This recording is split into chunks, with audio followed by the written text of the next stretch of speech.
አምባሳደር አሜሪካ በኢትዮጵያ ምስ ማሐወር ጊዜያው መምሕዳር ትግራይ ኣብ ዝተፈላለዩ ዛዕባታት ዘትዮም ካብቶም ብትኹረት ዝተርኣዩ ዛዕባታት ጉዳይ ተመዛበልቲ እዩ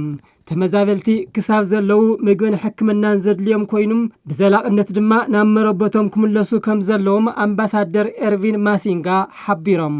In Shire had an important and impactful morning talking to leaders in the region, but more importantly, seeing displaced people here in Tigray, here in Shire. ኣብ ከተማ ሽረ እንዳስላሰ ምስ ሰብ ስልጣን ግዚያዊ መምሕዳር ትግራይን ካብ መረበቶም ካብ ዝመዛበሉ ልዕሊ 4 ዓመታት ምስ ዝኾኖም ህዝቢ ክነዘራርብ ክኢልና ኣለና ናይ ባዕለይ ትዕዝብት እውን ወሲድ ኣለኹ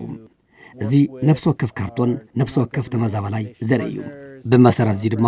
ኣሜሪካ አውሮፓን ካልኦት መሓዙትን ምስ ገበርቲ ሰናይን ተሓባቢርና መሰረተ ልምዓትን ምግብን ኣብ መምላእ ክንሰርሕ ምዃንና ግልጺ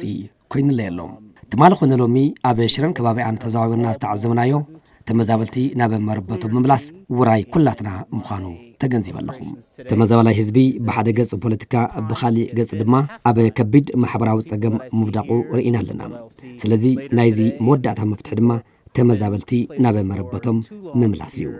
ምክትል ፕሬዚደንት ጊዜያዊ መምሕዳር ትግራይ አይታ አማኑኤል አሰፋ ተመዛበልቲ ናብ መረበቶም ምምላስ ኣብ ስምምዕነት ከም ዝተበጽሐ ገሊጾም 1 ሚልዮን ወይ ልዕሊኡ ዝኸውን ተፈናቃሊ ብልመና መልክዕ ሓገዝ እናሃበት ካብ ተንብር 1 ሚልዮን ሓረስታይ 1 ሚልዮን ነጋዳይ 1 ሚልዮን ርሂጹ ዝበልዕ ሰብ እንተዝህሉ ኣይ ዝሐይሽ ዝብል በቃል ባዕሎም ነጊሮምዎም ኣለዉ ማለት እዩ ስለዚ እቲ ቀንዲ መፍትሒ ናይዚ ጉዳይ እዚ ናብ ቦታኻ ምምላስ ምዃኑ ኣስሚርና ኣለና እተፈናቀላይ እውን ባዕሉ ኣስሚሩሉ ኣሎ ንሳቶሙን ብዝግባእ ዝተረድእዎ ይመስለኒ እዚ ኮይኑ ግን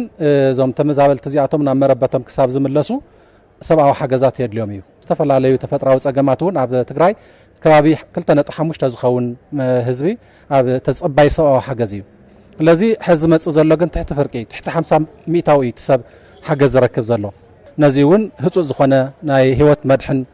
ሓገዛት ከግበር ኢና ንምሕፀን ዘለና ኣብ መወዳእታ አምባሳደር ማሲንጋ ምሳቦ ወንበር ሕወሓት ደብረጽዮን ገብረ ሚካኤልን ኣዘስቲ ሰራዊትን ከም ዝተዛዘቡ ተፈሊጡ